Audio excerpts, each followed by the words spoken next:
Oke, bismillahirrahmanirrahim. Assalamualaikum warahmatullahi wabarakatuh. Kami dari kelompok 25 yang terdiri dari saya, Muhammad Abdullah Azam, dengan NIM 23660120, dan rekan saya.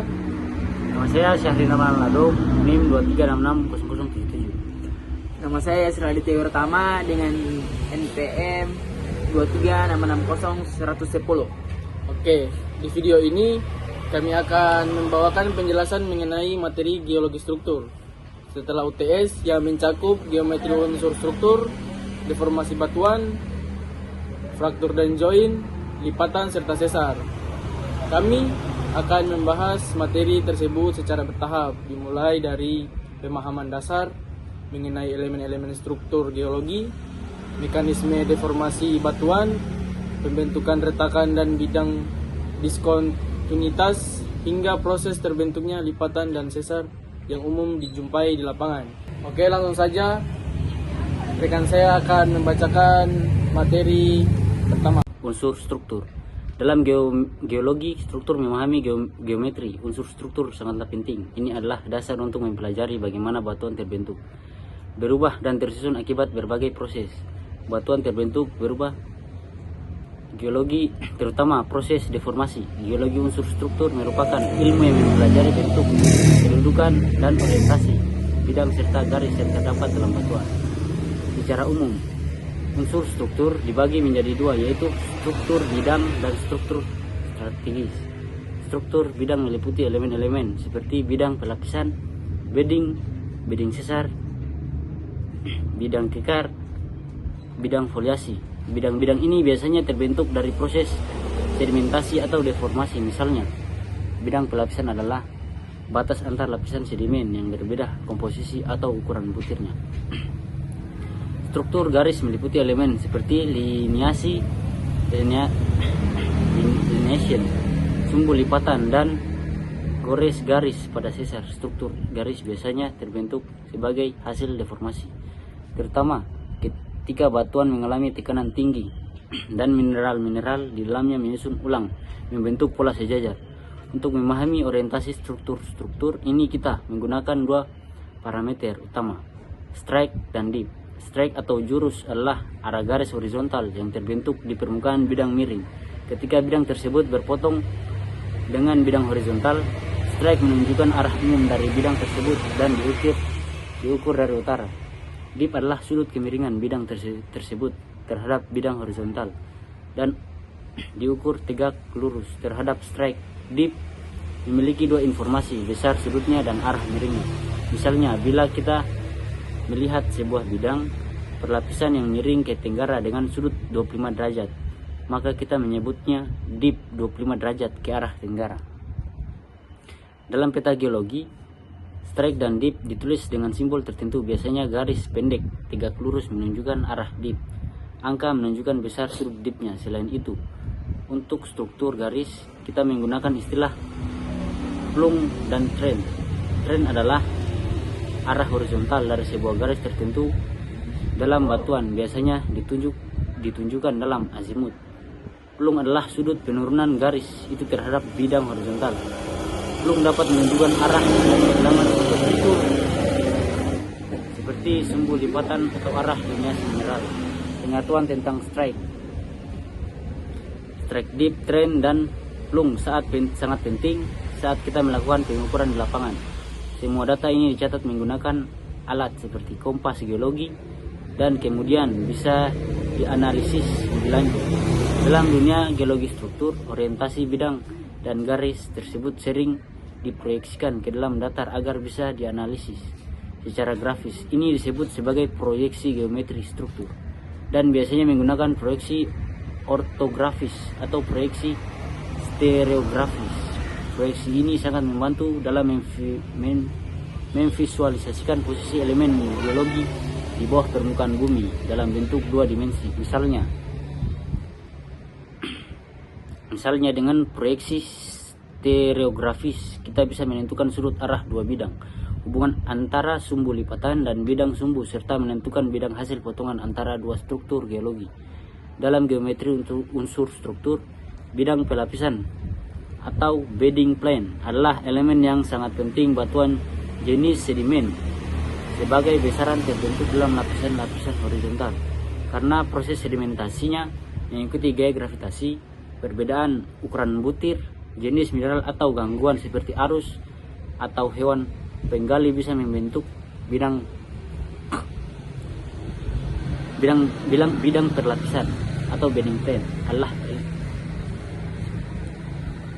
penggali bisa membentuk bidang pelapisan yang jelas. Selain itu, fitur seperti cross bedding, ripple marks, dan graded bedding juga menjadi penunjuk arah pengendapan serta lingkungan asalnya. Bila pelapisan ditemukan dalam posisi miring atau terlipat, maka ini mengidentifikasikan bahwa batuan tersebut telah mengalami deformasi setelah terbentuk. Inilah yang dipelajari lebih dalam geologi struktur. Struktur bidang lainnya yang umumnya adalah bidang foliasi, yaitu bidang sejajar dalam batuan metamorf yang terbentuk karena penjajarannya mineral akibat anak-anak. Kemudian ada bidang sesar, yaitu bidang rekahan tempat terjadi pergeseran massa batuan. Bidang ini juga punya strike dan dip sendiri dan biasanya memiliki goresan atau striasi di permukaannya akibat gesekan. Untuk struktur garis contohnya adalah lineasi mineral yang terbentuk saat mineral memanjang di akan tekanan. Ini bisa kita lihat pada batuan metamorf seperti sekis atau filit. Sumbu lipatan adalah garis imajiner yang menghubungkan titik maksimum pelengkungan dalam lipatan. Arah dan kemiringan sumbu lipatan sangat membantu kita memahami pola lipatan di daerah tersebut. Oke, kita lanjut di poin kedua, deformasi batuan. Deformasi batuan adalah proses perubahan bentuk, ukuran, atau volume batuan akibat gaya luar atau tekanan yang bekerja pada batuan tersebut. Dalam bahasa sederhana, deformasi adalah saat batuan yang awalnya diam atau berbentuk tertentu kemudian berubah karena ditekan, ditarik, atau digeser. Proses deformasi sangat penting untuk dipahami karena hampir semua struktur geologi yang kita lihat seperti lipatan besar, kekar, dan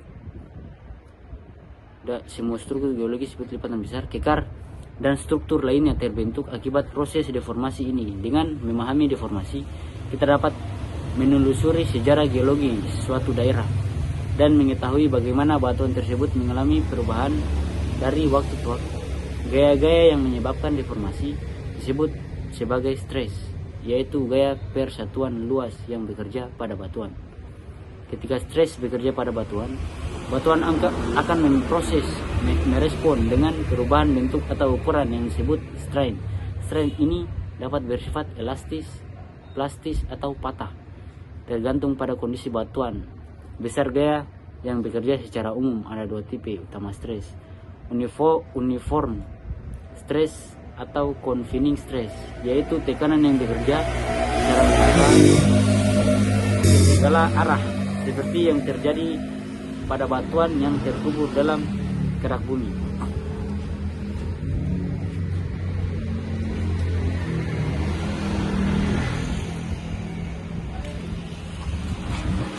Differential stress yaitu ketiga gaya yang bekerja pada batuan berbeda besarnya dari satu arah ke arah lain.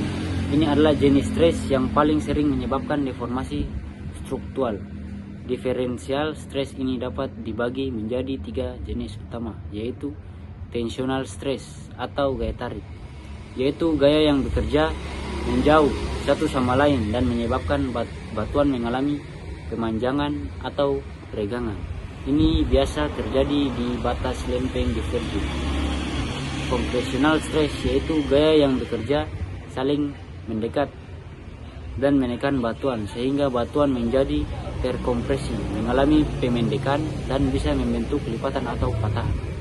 Shear stress yaitu gaya yang bekerja sejajar tetapi berlawanan arah pada dua sisi batuan, menyebabkan geseran antara bagian batuan. Gaya ini umumnya terjadi di zona sesar geser.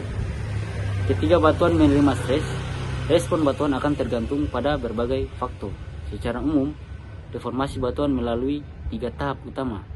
Deformasi elastis, yaitu ketika batuan berubah bentuk sementara saat stres diberikan, tetapi akan kembali ke bentuk semula jika stres dihilangkan, seperti karet gelang yang ditarik lalu dilepas. Deformasi Dutch style, ketika stres yang diberikan melebihi batas elastisitas batuan sehingga batuan berubah bentuk secara permanen. Batuan tidak kembali ke bentuk awal walau stres sudah hilang. Fraktur atau patah, yaitu ketika batuan mengalami kerusakan karena tidak sanggup menahan stres yang diberikan sehingga terjadi retakan atau pematahan. Deformasi Dutch style biasanya membentuk lipatan, sedangkan deformasi brettel atau patah membentuk fraktur dan sesar. Selain besar stres, berlaku deformasi batuan, yaitu batuan juga sangat dipengaruhi oleh 4 faktor, yaitu temperatur pada suhu tinggi, ikatan antar molekul batuan menjadi lemah sehingga batuan lebih mudah berubah bentuk atau menjadi Dutch style. Sebaliknya, pada suhu rendah batuan cenderung rapuh dan mudah patah. Tekanan confining yang tinggi dapat menghambat pembentukan rekahan sehingga batuan menjadi lebih Dutch style. Tekanan rendah justru membuat batuan lebih rentan patah. Kecepatan deformasi deformasi yang menjadi secara cepat cenderung menyebabkan batuan patah. Namun jika deformasi berlangsung perlahan, batuan punya waktu untuk merespon dan menjadi lentur. Komposisi batuan, sifat mineral penyusun batuan juga sangat berpengaruh. Batuan yang kaya mineral olivin atau feldspar cenderung brittle, sedangkan batuan yang mengandung mica, lempung atau kalsit lebih Dutch style.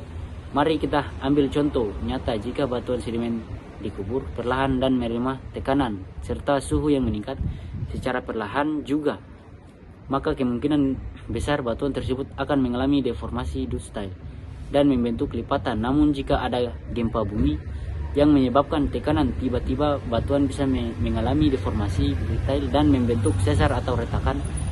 Deformasi juga bisa kita ukur atau identifikasi di lapangan.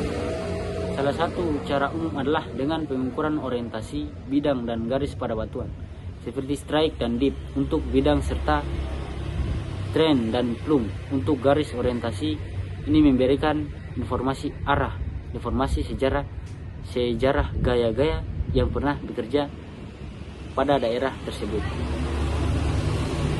Contoh lain deformasi adalah domes dan basin. Dom terbentuk ketika lapisan batuan melengkung ke atas dengan batuan tua di tengah dan muda di luar.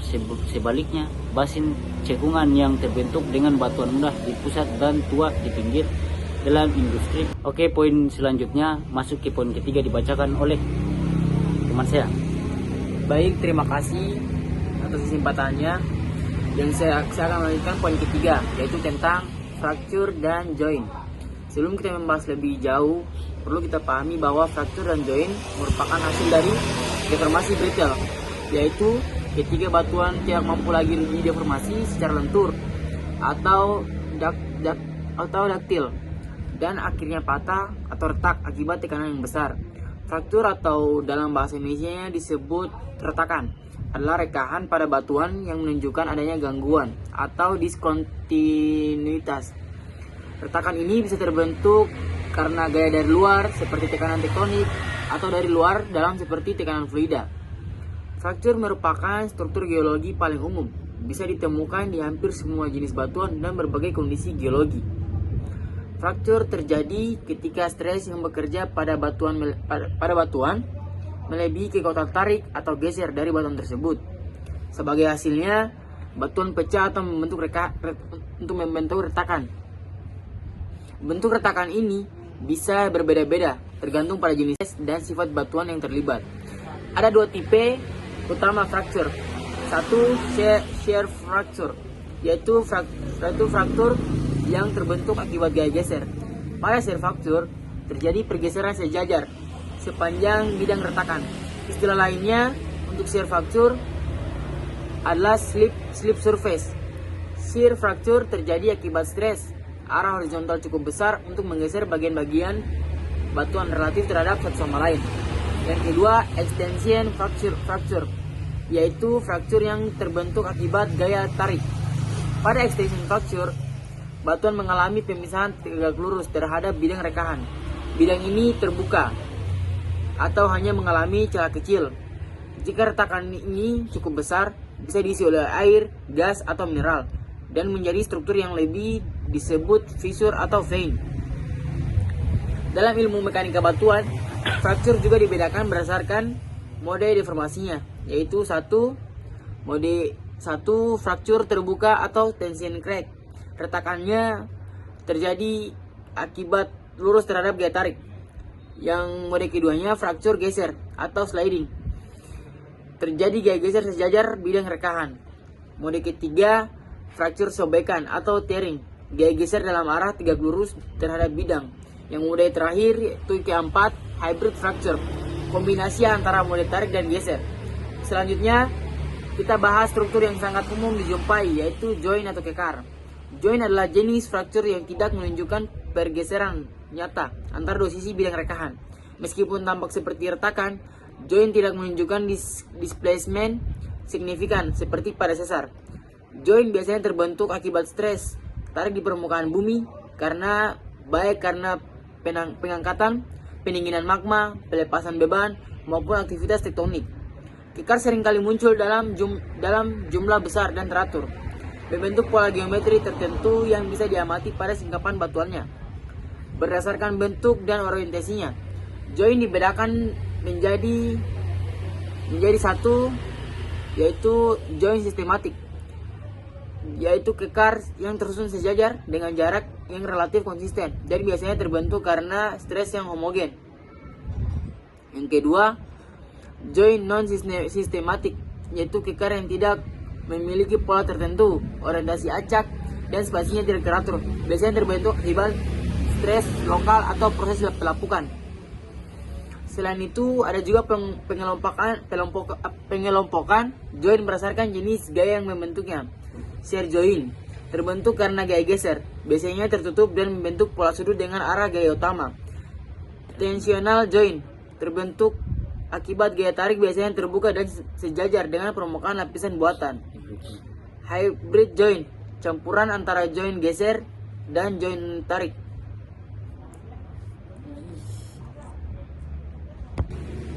Joint tarik biasanya memiliki celah yang terisi oleh mineral dan membentuk struktur vein. Vein terbentuk ketika mineral mengisi celah pada extension fracture. Contoh umum dari vein adalah endapan kuarsa, kalsit, atau bahkan emas. Vein sangat penting dalam eksplorasi mineral karena menjadi jalur pengendapan dari lautan hidrotermal.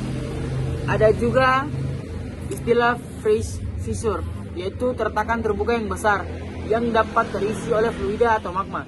Jika magma mengisi fissure, maka struktur yang terbentuk disebut dike atau seal, tergantung pada arah pemasukannya. Sheet joint atau kekar lembahan terbentuk akibat dari pelepasan tekanan beban yang menimpa batuan. Ketika lapisan penutup batuan terkikis, tekanan vertikal berkurang dan batuan mengembang, menyebabkan terbentuknya kekar sejajar. Permukaan ini biasanya dijumpai pada batuan granit atau batuan beku lainnya yang tersikap di permukaan. Dalam skala yang lebih besar, kekar dan fraktur juga bisa terbentuk akibat pendinginan magma. Salah satu contoh paling terkenal adalah columnar jointing, yaitu kekar tiang yang terbentuk karena lava yang mendingin dan mengkerut. Kekar ini membentuk kolom-kolom yang berbentuk heksagonal yang sangat khas dan indah, seperti biasanya yang dilihat di Giant Causeway di Irlandia Utara. Kesimpulannya, yaitu fracture dan joint bukan hanya retakan biasa pada batuan. Mereka adalah bukti bahwa batuan pernah mengalami tekanan, pergeseran, atau perubahan, dan mereka menyimpan informasi penting tentang proses geologi yang terjadi di masa lalu. Selanjutnya poin keempat yaitu lipatan. Salah satu struktur geologi yang terbentuk akibat deformasi batuan dalam kondisi daktil. Lipatan sangat penting karena sering menjadi indikator adanya tekanan besar dalam sejarah tektonik suatu daerah dan juga berkaitan erat dengan keberadaan sumber daya alam seperti minyak, gas, dan air tanah. Secara sederhana, lipatan adalah lengkungan pada lapisan batuan yang terbentuk akibat gaya kompresional, yaitu gaya yang menekan batuan dari dua arah yang berlawanan. Karena gaya ini, lapisan-lapisan batuan yang awalnya mendatar menjadi melengkung. Proses pembentukan lipatan umumnya biasanya terjadi dalam kondisi suhu dan tekanan tinggi, di mana batuan bersifat cukup lentur atau suhu daktil. Pada kondisi ini, batuan tidak patah, tetapi mengalami perubahan bentuk secara perlahan. Secara geometri, lipatan memiliki beberapa unsur penting, yaitu 1. Fault axis atau sumbu lipatan, yaitu garis imajiner yang menghubungkan titik-titik maksimum pelengkungan pada suatu lapisan. Kedua, axial plane atau bidang sumbu, yaitu bidang yang membagi lipatan menjadi dua bagian simetris atau hampir simetris. Yang ketiga, lips atau sayap lipatan, yaitu bagian lapisan yang berada di antara sumbu lipatan dan batas pelengkungan. Yang keempat, hinge point adalah titik maksimum pelengkungan pada suatu lapisan yang jika digabungkan akan membentuk fault axis. Yang kelima, crest adalah puncak dari lipatan, sedangkan trough adalah bagian besar dari lipatan. Lipatan bisa kita klasifikasikan dengan berbagai cara. Salah satunya adalah berdasarkan arah kemiringan sayap lipatan. Dua tipe lipatan yang umum dikenal adalah anticline dan cycline. Anticline adalah lipatan yang cembung ke atas. Pada anticline, lapisan batuan yang lebih tua berada di bagian tengah lipatan, sedangkan cycline adalah lipatan yang cekung ke atas. Pada syncline, lapisan yang lebih muda berada di bagian tengah. Tapi penting diingat bahwa bentuk anticline dan cycline tidak selalu menandakan umur batuan. Kadang, jika lapisan suatu terbalik, anticline bisa berisi batuan muda, dan cycline berisi batuan tua. Jadi harus dilihat bersama data stratigrafi. Selanjutnya, lipatan juga bisa diklasifikasikan berdasarkan sudut antara sayap lipatannya yang disebut interleaf angle. Klasifikasi ini dijelaskan oleh Floyd pada tahun 1964 dan dibagi sebagai berikut. Gentle fault sudut antar sayap 120 derajat. Open fault sudut antara 90 sampai 120 derajat. Tight fault sudut antara 30 sampai 90 derajat. Isoclinal fault sudut lebih kecil 30 derajat. Kedua sayap hampir sejajar.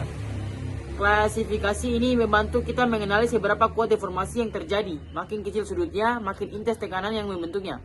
Lipatan juga bisa diklasifikasikan berdasarkan simetrinya. Kesimpulannya yaitu lipatan bukan hanya sekedar lengkungan pada batuan, tapi merupakan rekaman sejarah geologi yang panjang dan kompleks. Dari lipatan, kita bisa membaca arah stres, posisi tektonik, sejarah pembentukan pegunungan, hingga potensi keberadaan sumber daya alam.